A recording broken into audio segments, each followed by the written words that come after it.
पुरानी डायरी का आखिरी पन्ना। एक सुंदर कहानी। शिवानी अपने पुराने घर की सफाई कर रही थी।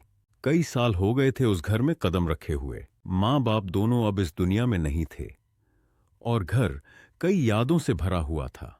जब वह स्टोर रूम में पहुंची तो एक पुराना लोहे का बक्सा मिला। जंग लगा था, लेकिन अंदर कुछ बहुत कीमती होने की महक आ रही थी।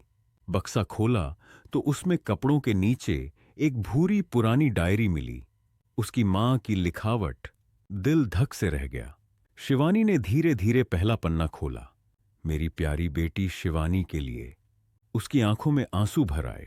मां शायद उसकी शादी के बाद पढ़ने के लिए लिख रही थीं, लेकिन वक्त ही नहीं मिला। डायरी के पन्नों में उसके बचपन की कहानियां थीं। कैसे वह पहली बार स्कूल गई, कैसे बारिश में भीगकर हंसती थी, कैसे पापा उसे कंधों पर बिठाकर पूरा बाजार घुमाते थे।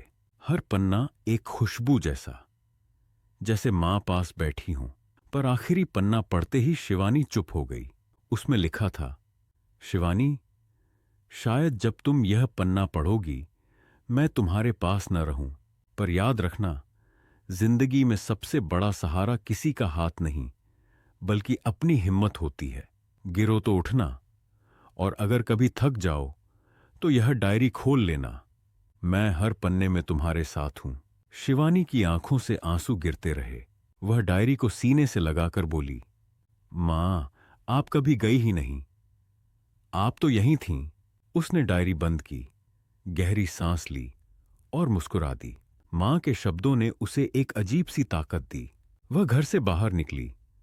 आसमान में देखा, बादल धीरे धीरे चल रहे थे, जैसे मां उसका सिर सहला रही हों। उसी दिन उसने तय किया कि वह अपना पुराना सपना पूरा करेगी, एक स्कूल खोलने का, जहां गरीब बच्चों को पढ़ाया जाएगा। उस स्कूल का नाम उसने रखा मां की पाठशाला। धीरे धीरे गांव के बच्चे आने लगे। शिवानी हर बच्चे को ऐसे पढ़ाती जैसे अपनी मां उसे पढ़ाती थी, प्यार से, धैर्य से, अपनापन देकर। सालों बाद जब कोई उससे पूछता कि उसने इतना सुंदर स्कूल क्यों बनाया, वह बस मुस्कुराती और कहती, क्योंकि कुछ कहानियां कभी खत्म नहीं होती, वे आगे बढ़ती रहती हैं, किसी और की जिंदगी को रोशन करने के